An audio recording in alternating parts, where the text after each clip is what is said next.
Vou fazer uma pergunta que Paulo fez a ele mesmo, retórica. É Deus injusto por isso? Qual é a resposta que ele próprio dá? De modo nenhum. De modo nenhum. É um questionamento que nos é feito também, né? Sim. Então quer dizer que pode ter uma pessoa que ela está pensando que ela é salva e lá na frente ela descobre que ela não é salva, é injustiça? Assim,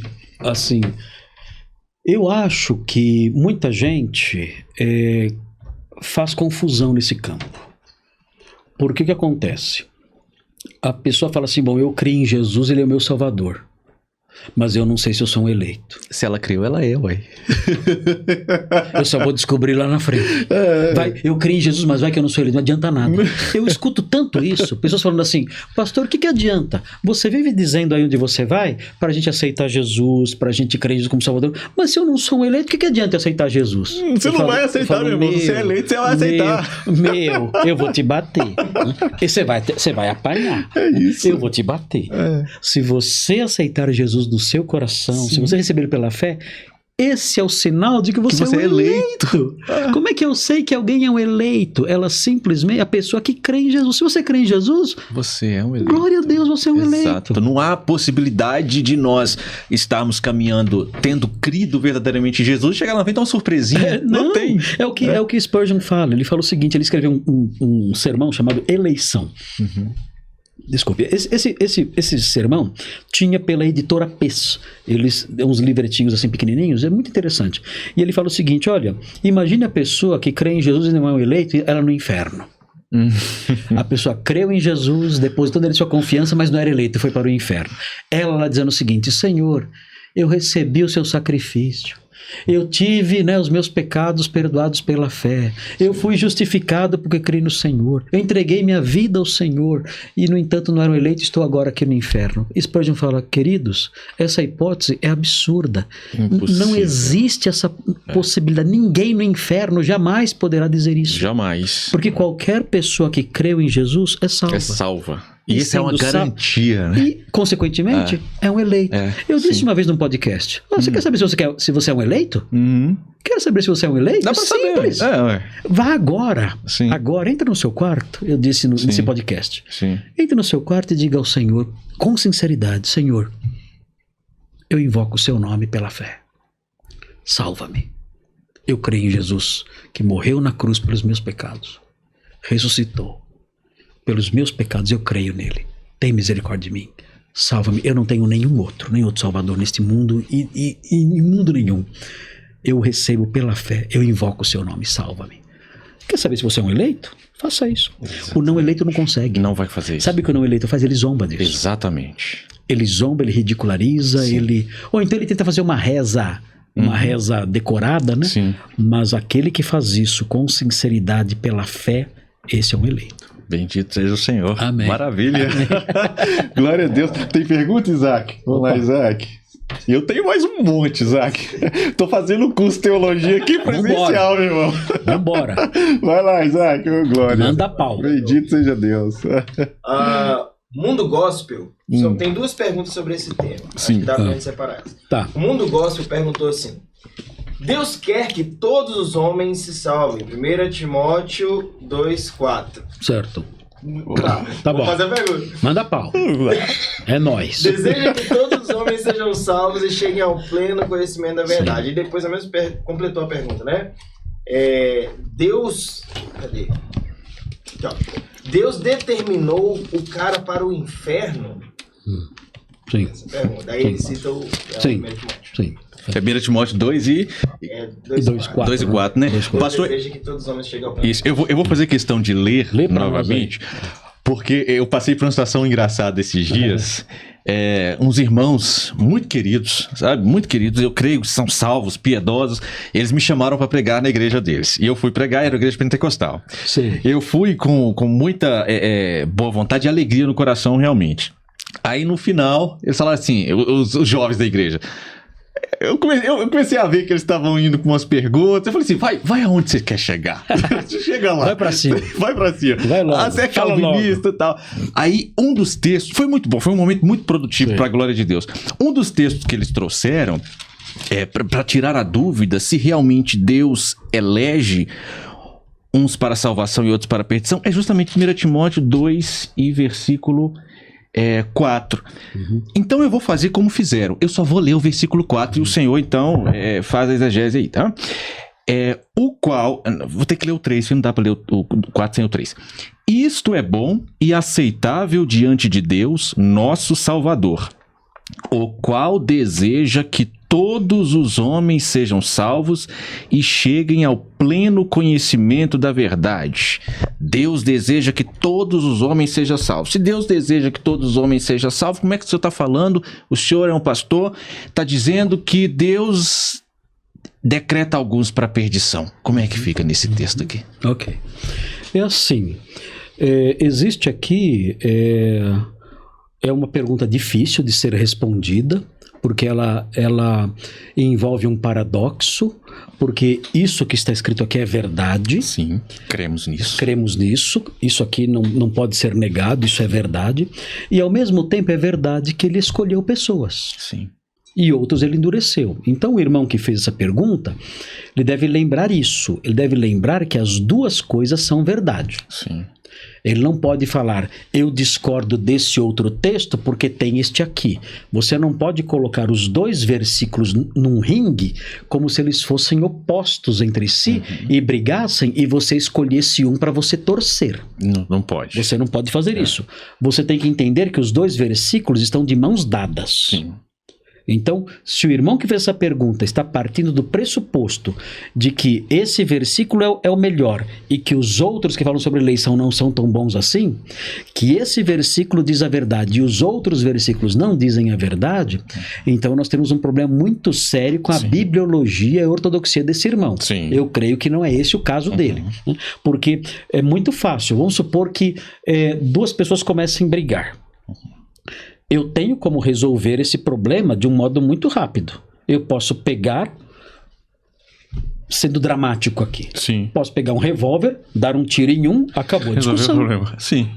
É o que muitos fazem com os versículos bíblicos. Sim. Eu pego e eu vejo dois versículos brigando. Este aqui e os versículos que falam sobre a eleição. Vou ficar com esse aqui e vou acabar com aquele lá. Eu dou um tiro nos versículos da eleição e pronto, está resolvido o problema. Sim. Não Agora, pode ser assim. Tá certo? Não, de jeito nenhum. É assim que eu resolvo na bala? De forma o que fazem. Então esse irmão que fez essa pergunta tem que lembrar, nós não podemos fazer a teologia com base no assassinato de versículos que não gostamos. Exatamente. O que fazer então para conciliar? Eu tenho que dar um jeito que muitas vezes não está presente no texto bíblico, muitas vezes não decorre da exegese do texto em si, mas de outros textos, para que essas duas pessoas que estão brigando, no caso os dois versículos, fiquem de mãos dadas. Harmonizem. Se harmonizem e vivam bem. Sim. Isso é ser um pastor bíblico. Sim. Se eu sou calvinista e eu dou um tiro nesse versículo, aí... Não é cristão. Eu resolvi na bala também. Lógico. Eu sacrifiquei a minha ortodoxia bibliológica. Sim. A minha bibliologia foi pro brejo. Sim. Então eu não posso fazer isso. Sim. Então como eu faço? Eu tenho que pegar os dois. Olha, Deus quer que todos sejam salvos e ele elegeu não todo mundo. E agora? Como é que eu faço esses dois versículos darem as mãos? Sim. Como eu os tiro do ringue e falo, não, eles vão caminhar juntos. Sim. Bom, existem duas respostas possíveis. A primeira é a seguinte, olha, o que nós temos aqui é um paradoxo, e esse paradoxo, ele não tem solução nas escrituras. Os dois são verdade, sim, e eu tenho que aceitar os dois. Por esse versículo aqui, eu vou pregar para todo mundo. Deus quer que todo mundo seja salvo. Quando alguém não crê, eu vou dizer, não, o Senhor tem os seus eleitos. Sim. Então eu vou tentar andar junto com eles dois sem conseguir amalgamá-los, sem conseguir explicá-los. É mais ou menos o que acontece com a questão da providência. A providência tem também problemas assim. Deus decretou tudo. Então aquela pessoa que estuprou uma criança, foi decretado? Foi. Então ele não tem culpa. Não, ele tem culpa e Deus decretou. Sim.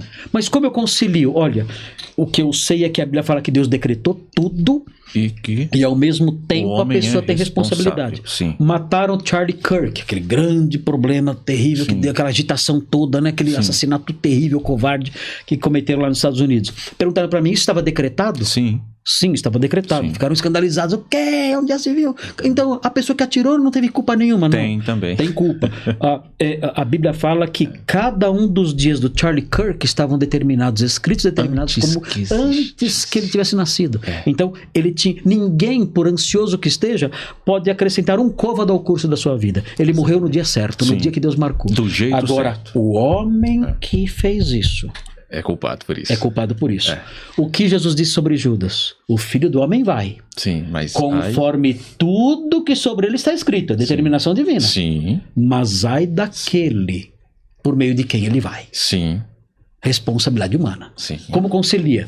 Não sei. Então, Armínio dizia que não sabia, Calvino dizia que não sabia, eu prefiro também dizer que não sei. Sim, Pode ser que aqui tenhamos um problema semelhante. sim. Duas coisas que eu não consigo conectar. E dizer, então, a minha resposta seria, nesse caso, seria assim, olha, isso aqui é verdade e a eleição é verdade. Não sei conciliá-las. Eu vou submeter o meu intelecto à fé. Sim.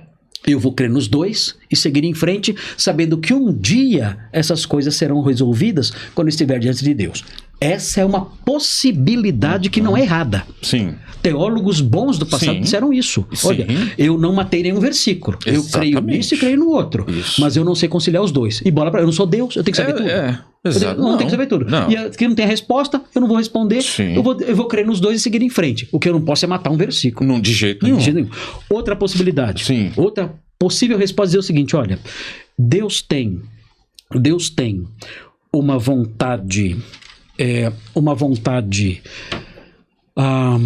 paterna e Deus tem uma vontade decretiva. Sim. Essa visão é interessante também. É uma visão curiosa essa. Dizendo o seguinte, olha, Deus tem a vontade paterna, uma vontade ligada ao seu ser. Ele é todo amor, ele é todo compaixão. Sim. Então, dentro dessa realidade da sua vontade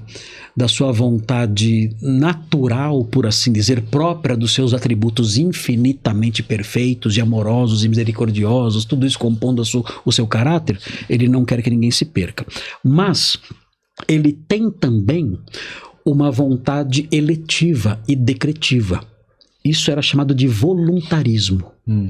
E Deus decidiu, na sua vontade soberana, agir de conformidade com a sua vontade decretiva e não com a sua vontade geral ou natural, por assim dizer. Sim. Então é como um juiz.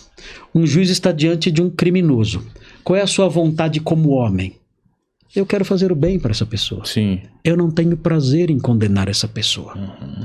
Eu não quero mandá-lo para a cadeia. Eu sei que eu estou desgraçando essa vida. Sim. Eu não quero fazer isso. É a vontade natural de um juiz bondoso. Sim. Há juízes que têm prazer em condenar. Sim. Né? Mas estou falando da pessoa normal. Sim. Né? Um homem com compaixão, com bom coração. Sim. Ele olha e fala, eu não quero mandar essa pessoa para a cadeia, eu sei que a vida dela estará destruída, mas ele está debaixo de decretos. Sim. Ele fala, eu vou agir com que base? Com base nos meus desejos pessoais ou com base nos decretos que estão estabelecidos? Vou agir com base nos decretos. Sim. Então ele condena a pessoa. Sim. Dizem os voluntaristas que esta seria a solução aqui. Deus tem uma vontade amorosa que ele quer que todos se salvem. Sim. Mas ele decidiu submeter tudo isso ao seu decreto. Sim. Então, por isso, ele condena alguns e elege outros. Sobre 1 Timóteo 2, pastor, esse texto, deixa eu dar um meu ponto de vista, só me corrige se estiver errado, porque eu estou aprendendo aqui com o senhor mesmo. Manda pau. O versículo 1, deixa eu puxar um pouquinho esse microfone para frente. O versículo 1, Paulo ele diz, antes de tudo, pois exorto que se use de prática de súplicas, orações, intercessões, ações de graças em favor de todos os homens. Aí ele vai falar no 2 todos os homens são esses. Bem lembrado.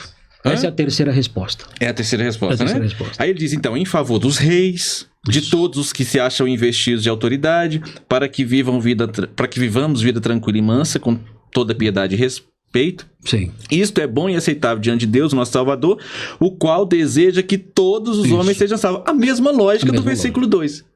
Deus quer que reis... Sim. A terceira resposta seria essa. Bem lembrado, bem. Muito obrigado. Imagina, pastor. Essa resposta também é clássica, essa que você deu agora.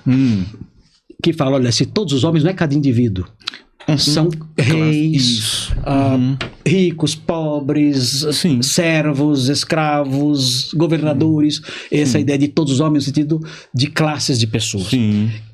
Que é fundamentada no versículo 1. Isso. Que fala que ele pede que oremos por todos os homens. Imagina, a gente vai orar por 1, 2, 3, 4. Não tem como. Inclusive foi o argumento que eu usei no outro podcast que eu fui. Foi exatamente esse aí que você falou agora. Sim. Que todos os homens é algo relacionado a classes de pessoas. Sim. Né? É a terceira possibilidade. Ótimo. O que não pode acontecer, que o nosso irmão aí não pode cometer, o erro de alguns, é matar um versículo. Não pode. Para ficar com esse. Aí não dá. Tem que ficar com os dois. Eu assisti, lá da época, lá que eu conheci o senhor, tem muito tempo, deve ter uns 8, 9, 10 anos. Eu vi que o senhor foi muito honesto num debate, como o senhor sempre é. Eu achei interessante, aquilo me marcou muito. O senhor disse assim, o arminiano, ele tenta colocar na nossa conta o fato de dizermos assim, se Deus decreta o bem e decreta o mal, ele é um Deus injusto. Mas se Deus também deu o livre-arbítrio ao homem, por que ele plantou a árvore no jardim? Tem atenção nos dois lados. Eu queria que o senhor falasse um pouco sobre isso. Porque dizem o seguinte, olha, dizem que o fato de Deus ter decretado a queda, por exemplo, sim, é algo inaceitável. Sim. Ok. A pergunta é a seguinte, olha, Deus é presciente? O arminianismo trabalha muito com a presciência. Sim. Tudo é a presciência. Não, Deus sabia de antemão, tá? Ok. A questão é como é que ele sabia de antemão? É a informação que as coisas vão acontecer. Essa informação está fora dele ou dentro dele?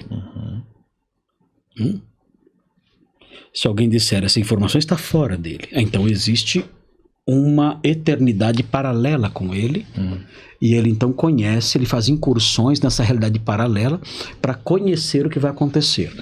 Ou ele sabe porque isso está dentro dele. Está dentro dele, ok.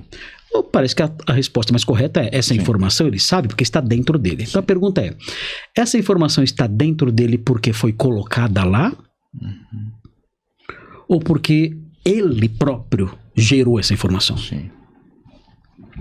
Os textos vão nos dar segurança para dizer que ele gerou essa informação. Ele gerou essa informação. Sim. Ou seja, por que Deus sabe de antemão? Porque ele determinou. Sim. A base da presciência é a determinação. Sim. Como é que ele sabe que algo vai acontecer? Muito simples, determinou que vai acontecer. Exatamente. Por que ele falava para os profetas, isso aqui vai acontecer? Por quê? Porque ele olhou em algum lugar e deu espiadinha lá, descobri, vou contar para todo mundo. Não foi isso. Ele sabia que ia acontecer porque ele falou, eu farei isso. Sim. Eu levantarei aquele homem lá na Síria, eu levantarei um leão na Babilônia, eu farei com que isso aconteça na casa de Davi, eu enviarei o meu ungido. Ele fala o que vai acontecer porque ele planejou e vai fazer. Sim. Então, essa é uma questão importante. Ok, o arminiano, ele trabalha com a presciência de um jeito diferente. Deus de algum jeito descobriu. Ok, legal. Isso é uma coisa meio hinduísta, né? Parece que tem uma realidade ao lado de Deus e ele dá umas espiadas no corredor da história para descobrir o que vai acontecer. É uma coisa meio de universo paralelo e tem duas eternidades, a de Deus e a da história. Mas enfim, deixando isso de lado, vamos partir do pressuposto, então, que é correto, de que Deus sabe todas as coisas de antemão. Legal. Ele não determinou a queda? Não. Mas ele sabia que Adão ia pecar. Sabia. Porque ele é presciente, sabia, tá. Então, sabendo que Adão ia pecar, ele plantou um jardim, sabendo que naquele jardim Adão iria pecar. No meio desse jardim, ele colocou uma árvore, sabendo que aquela árvore, dela, Adão e Eva comeriam. Ele criou a mulher, sabendo que ela daria o fruto daquela árvore que ele colocou lá para Adão. Ele deu uma ordem, sabendo que seria descumprida. Ou seja, ele preparou todo o cenário, os personagens e os comandos todos, ele fez tudo sabendo que ia redundar na queda. Sim. E você fala que o decreto coloca Deus como culpado? Isso também não colocaria? A atenção está nos dois Exatamente. lados. O arminianismo só muda o problema de cara. Exatamente. O arminianismo só muda o problema de lugar, ou só muda a cara do problema. Sim. Porque o problema continua. Sim. Se Deus sabia de antemão, por que ele montou o cenário? Sim. Eu tenho certeza que aquela criança vai tomar aquele veneno. Eu vou lá e boto o Eu vou lá e veneno, boto a criança. Coloco a criança, fecho a porta, monto tudo, abaixo a mesa um pouquinho para ficar ao alcance, coloco alguém para falar, toma o veneno, Exato. faço tudo sabendo que ela vai tomar. Sim.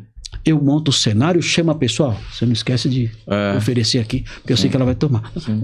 Ou seja, se a questão é inocentar Deus, se a questão é chamar Deus de culpado, então os dois lados têm problema. Exatamente. Tanto o lado que diz que ele decretou, como o lado que diz que ele previu. Sim. Os dois lados têm problema. Agora, o arminiano parece que não enxerga isso. Sim. Como é que você não percebe que a sua posição também não refresca nada? De jeito nenhum. A sua posição não resolve nada. Nada. Outra coisa... O arminiano fala assim, olha, esse absurdo que Cristo morreu pelos eleitos. Onde já se viu? Ok, legal. Tá. Ele sabia quem ia crer? Sabia. Sim. Então ele mandou o filho dele para morrer por quem? Sim. Caramba, Sim. usa um pouco os seus 2 neurônios para pensar um pouco nas consequências da sua teologia. A sua teologia... dá na mesma, cara. Sim, exatamente. Se Deus sabia de antemão quem iria crer, ele mandou o filho dele para salvar quem? Quem? Exatamente. Cara, eu acho que é isso. É transferir a responsabilidade. Você só muda o problema de cara. Sim. O problema continua lá. Exatamente. E como que nós, salvos, lidamos com isso, pastor? Com essa tensão? Eu não sei responder. O senhor já falou. Eu não sei. É simples. Eu tenho que aprender a não somente viver pela fé. Sim. Não são somente os meus braços, as minhas pernas e os meus pés que devem funcionar dentro da esfera da fé. Eu devo também pensar pela fé. Sim. Viver pela fé não envolve só mãos, pés, braços, pernas. Viver pela fé envolve mente. Sim. Eu tenho que dizer assim, eu não entendo essas coisas. Mas eu creio. A mente de Deus está acima de tudo. Sim. Ó profundidade da riqueza. Quão insondáveis são os seus caminhos. Eu não consigo entender. Sim. Como pode isso? Eu não consigo entender essa grandeza. Agostinho chamava isso de o abismo da cruz. Ele fala, eu paro diante desse abismo, eu fico perplexo. Você pergunta para mim, que sou um homem, e eu não sei, porque é uma mente profunda demais. Paulo chama isso de inescrutável. E você quer que eu faça algum escrutínio acerca disso? Se ele chamou de inescrutável... Exatamente. Eu não posso... Ele chamou de insondável. E você quer que eu sonde? E você quer sondar? Rapaz... Ele pergunta quem conheceu a mente do Senhor. Ou que ele foi conselheiro. Reconheça a sua criaturidade. Isso, reconheça a sua criaturidade, as suas limitações. Sim. E diga, Senhor, eu te louvo porque o Senhor é infinitamente maior do que eu. Assim, um cachorro ou um gato, um animal, não vai entender a minha mente. Sim. Qual a distância entre a mente de um cachorro e a minha? De 0 a 10. Tá lá no 10. Tá lá no 10. Agora, qual a distância da mente de Deus da minha? É insondável. Se eu coloco a distância entre um cão e eu, é isso. a distância ciência é tão grandiosa, não a posso alcançar. Salmo 39 exatamente, mesmo, eu não posso alcançar. É. Outra coisa que os arminianos dizem, falam, então quer dizer que Deus criou pessoas para a perdição? Amiguinho, a sua teologia diz a mesma coisa. O quê? A minha teologia arminiana jamais. Sim, a sua teologia diz a mesma coisa. Porque quem faz as pessoas no ventre materno? Deus, não é? Você não crê nisso, arminiano? Sim. Creio. Que Deus faz cada pessoa no ventre materno? Você não crê? Creio. Deus sabe que aquela criança vai ser incrédula? Sabe. Sabe de antemão? Sabe? Por que ele então a constrói no ventre materno? Ele não está construindo pessoas para a perdição também?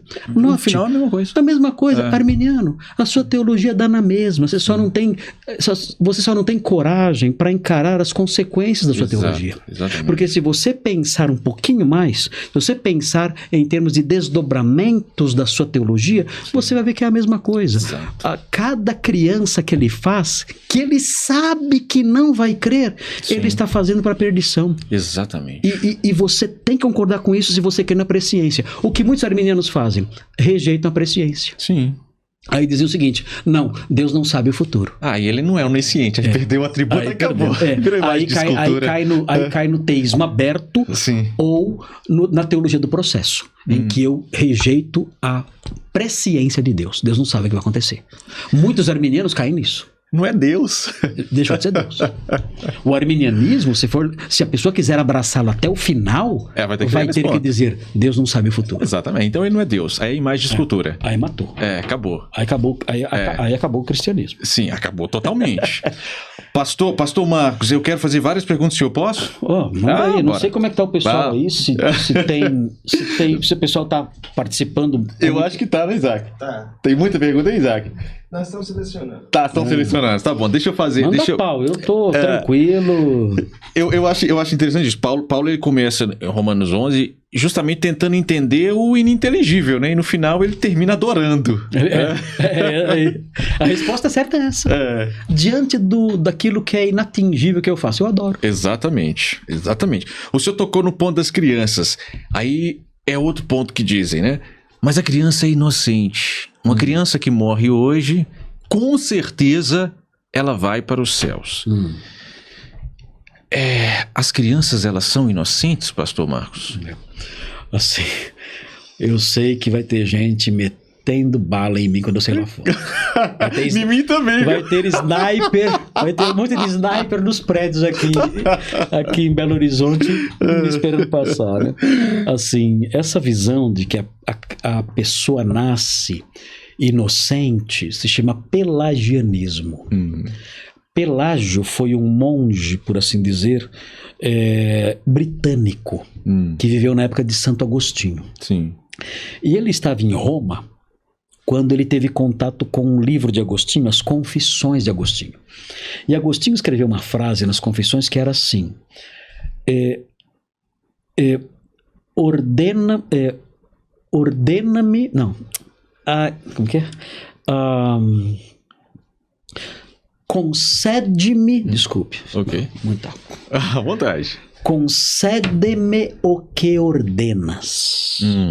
E ordena o que quiseres. Então, o que significa concede-me o que ordenas? Aquilo que você ordena, se você não me habilitar, eu não sei, eu não vou conseguir cumprir.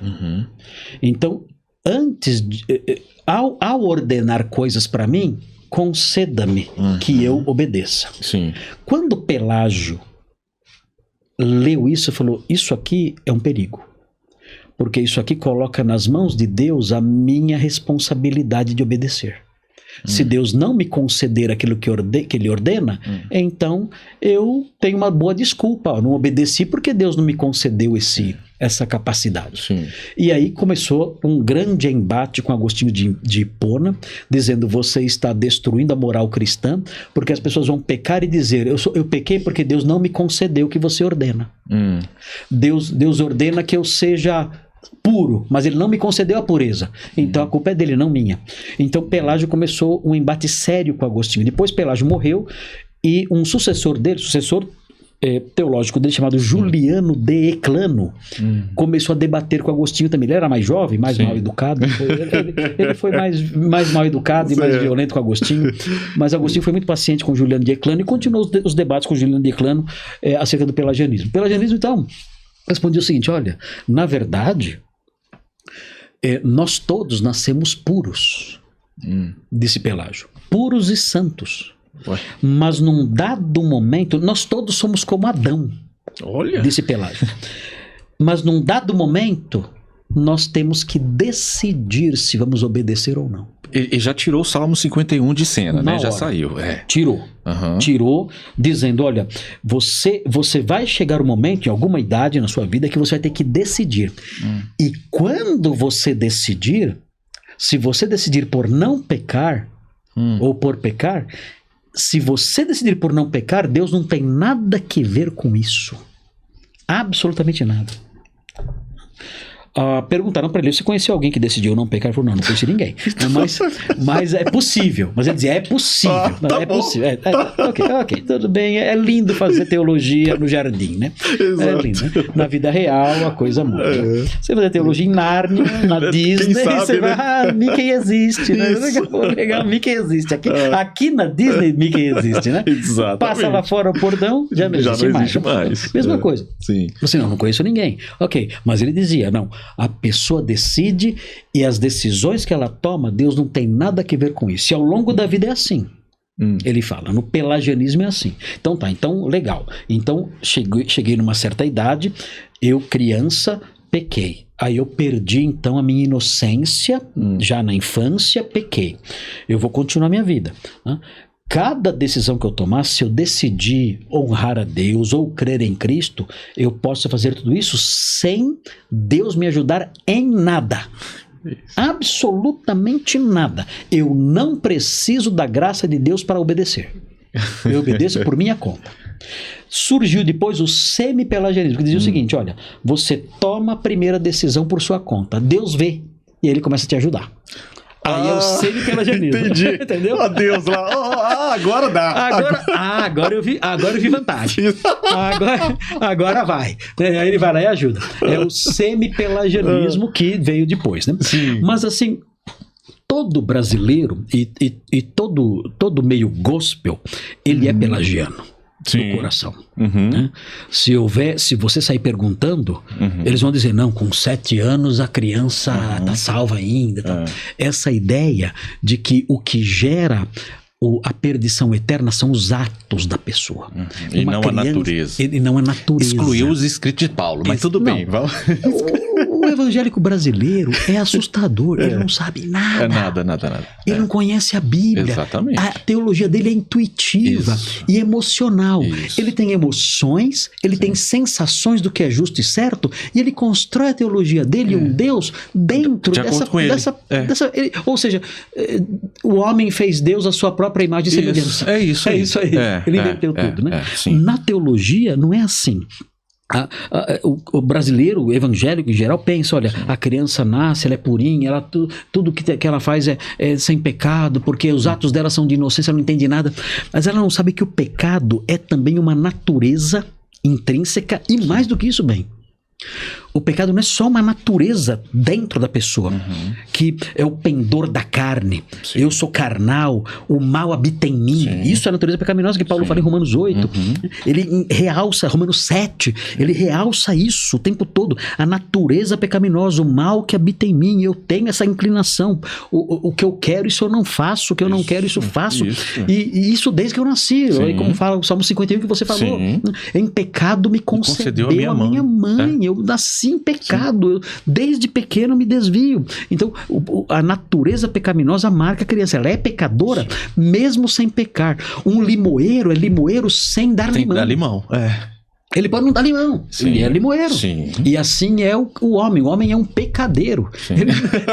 Ele pode, vamos supor que aconteça de um homem nunca cometer pecado nenhum. Ele é um pecador assim mesmo. Ele é um pecador assim mesmo. E mais do que isso, além da natureza pecaminosa, existe o aspecto jurídico. Sim. Ele tem uma culpa herdada de Adão, imposta sobre ele. Sim. Por ser humano, ele tem uma culpa sobre ele. Sim. Então é por isso que o homem pecador está perdido. Ele está perdido porque ele tem atos pecaminosos, natureza pecaminosa e culpa imposta sobre ele, a culpa de Adão imposta sobre ele. Romanos capítulo 5. Então a criança tem tudo isso. Sim. Agora, concluo meu pensamento. Se a criança tem tudo isso, ela é o quê? Uma pecadora. Precisa de Jesus. Precisa de Jesus. E se ela morrer na infância? Aí nós vamos perguntar pelos menininhos lá do tempo de Noé. Mesmo jeito. Mesma coisa. Aí a Bíblia silencia. Há algumas respostas. Sim. Alguns dizem que Deus elegeu todos os bebês que morrem antes de entender alguma coisa. Ok. Base bíblica. 0. Intuição. É intuição. Tudo bem. Sim. É legal. Eu até gostaria de crer nisso. Eu acho legal. Fico feliz com essa visão. Uma visão emocionalmente mais confortável. Romântica. Bonita. Eu quero muito que seja verdade. Sim. Segunda opção. Alguns bebês são eleitos. Base bíblica. Bom, João Batista era cheio do Espírito Santo desde o ventre. Interessante a ideia de João Batista. Interessante. Sim. Ok, então, pode acontecer? Talvez. Tem lá o exemplo de João Batista. Sim. Né? É um eleito lá na barriga da mãe. Sim. Já cheio do Espírito Santo, já na barriga da mãe. Pode ser isso? Pode ser. Tem muito mais coisa além disso? Não tem. Tem o texto que fala dos tais é o reino dos céus. Ok, então toda criancinha de algum jeito vai para o céu. Agora esse texto é duvidoso, porque Jesus se referiu a crianças que criam. Estavam lá e creram. Exato. Então é complicado. Sim. Não dá para ir muito longe com esse texto. Exato. Davi falou, eu irei até ele não virá até mim. Quando o bebezinho morreu. Davi não está falando do céu, está falando da sepultura. Sim. Eu vou até a sepultura. Exato. Mas ele não sairá da sepultura e virá até mim. A ideia de Davi é uma teologia veterotestamentária. A teologia veterotestamentária fala muito pouco sobre o céu. Isso aí, céu, ressurreição, uma coisa mais neotestamentária. Sim. A teologia veterotestamentária trabalha muito pouco com isso. Quando Davi fala, eu vou até ele, é sepultura. Eu vou morrer. Sim. Eu vou morrer, mas ele não vai voltar. Sim. É isso que Davi está dizendo. Não que ele está no céu, no paraíso, coisa assim. É ser anacrônico. Se eu disser isso aí, se eu colocar Paulo na boca de Davi.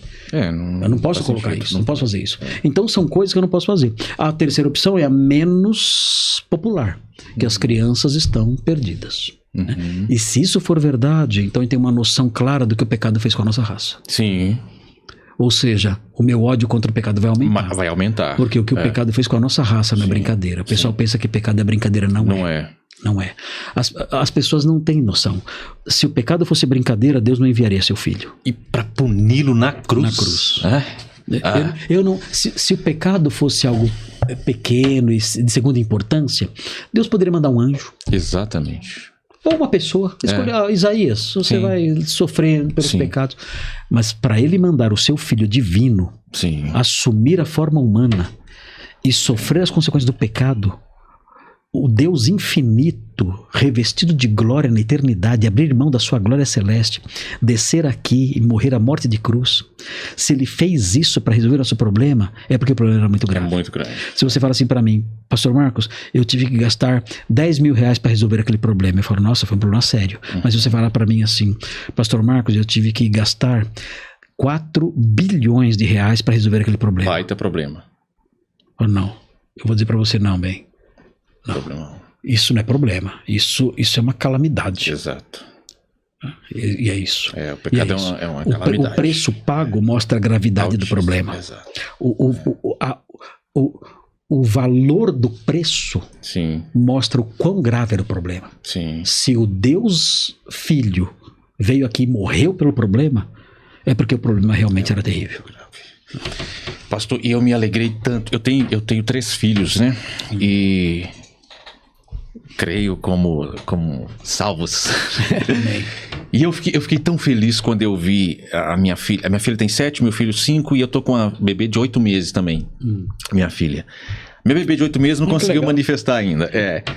Mas quando eu vi a minha filha e o meu filho manifestando amor por Jesus, eu senti uma tranquilidade, uma alegria, um gozo de espírito tão grande. Amém. Porque é isso aí. Se você vê o que o seu filho se manifestou seu amor por Jesus, o entendimento de que somos pecadores, Jesus veio, morreu pelos nossos pecados, é um sinal de que estão salvos. Isso dá uma alegria, porque não é o fato de serem crianças.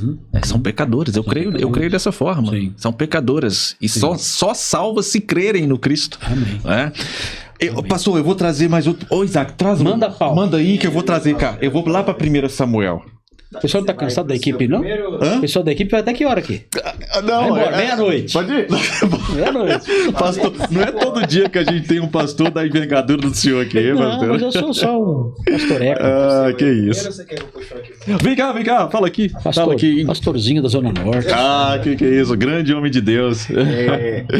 Tá tendo muita, pastor, tá tendo muita discussão aqui nos comentários sobre templo. Preciso ir, não preciso ir. Tá.